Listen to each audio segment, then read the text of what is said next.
Today I will show you how to install a large servo on our WPL mini crawler.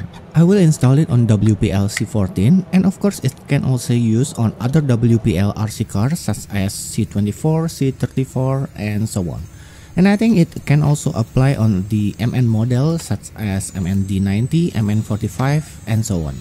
Initially I wanted to use servo on axle, but I cancelled it just because it doesn't look realistic, and if you use large servo on axle, it will take too much space and that can affect the suspension travel. Later I will also show you how to fix bump steer. So even if we install servo on chassis, it will still give good steering performance. Several reasons why I did this modification. First and foremost is because the cost is cheaper yet more powerful.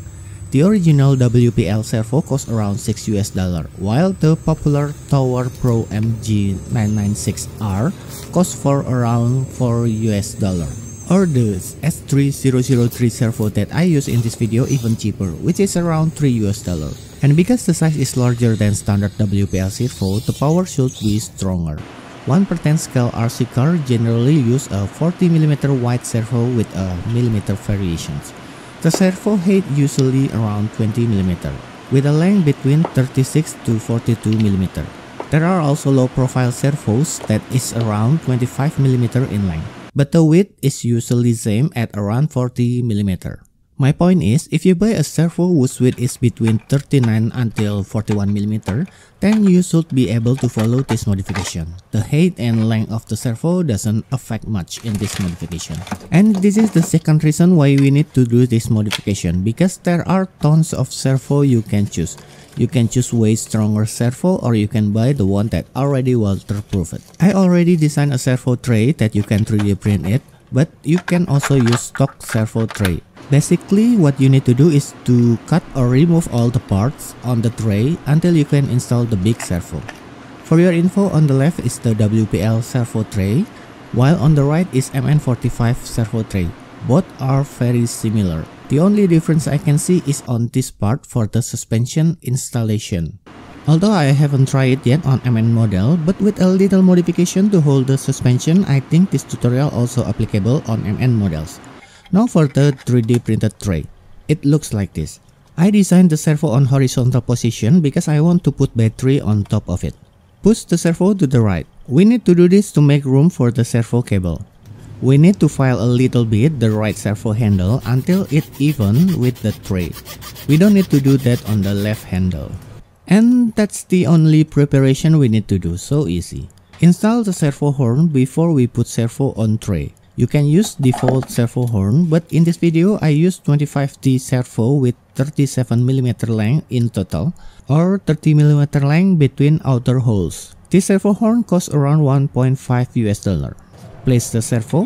Remember to push it to the right to make room for cable. I don't use double tape below the servo for easier removal later, but feel free to use it if you want it. I designed two types of servo holder. The first one is small like this. Just install it transverse like this. This is suitable if you want to print as less as possible. The second option is to use large servo holder like this. I use double side tape on top of servo. You can also use double tape if you use small holder.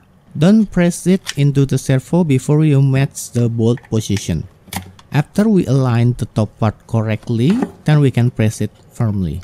I use 3 M3 bolts with a length of 37mm and one 22mm length M3 bolt.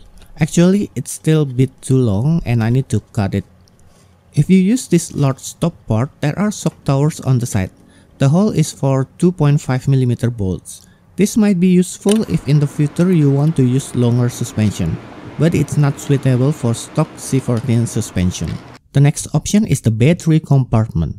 If you install this on WPL C14 or C24, you need to lift the body or it will get stuck.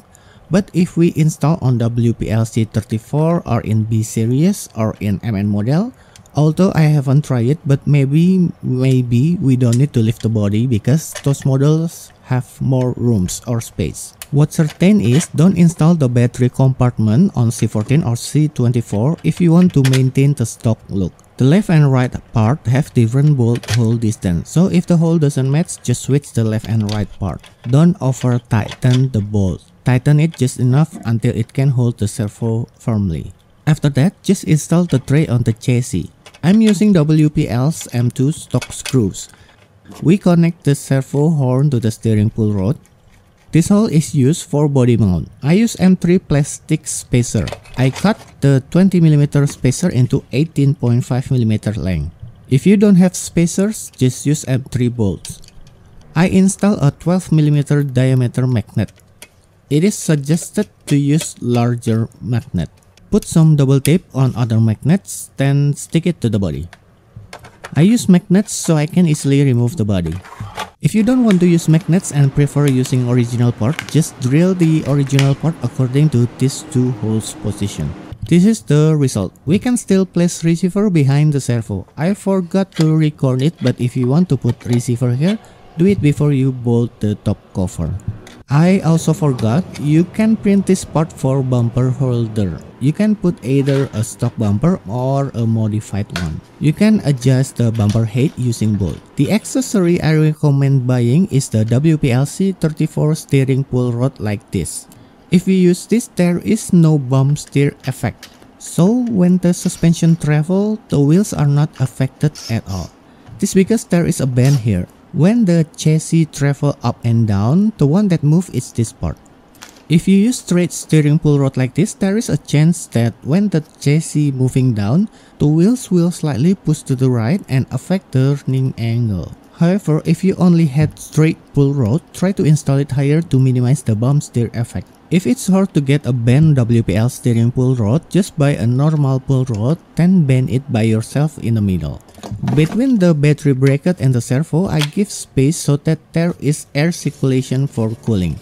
I use two 18650 batteries because it's cheap, long battery lifetime, and it's heavy. Use a velcro to hold battery. So I use magnets to mount body so I can easily remove the body when I need to change battery. Well, the reason I put a battery in front is so that the center of gravity is on the front. This will very handy when we climb steep angle like this. The car won't flip over easily. For your info, this car used 2600 kV outrunner brushless motor on dual-speed gearbox. It is actually too fast for slow crawling.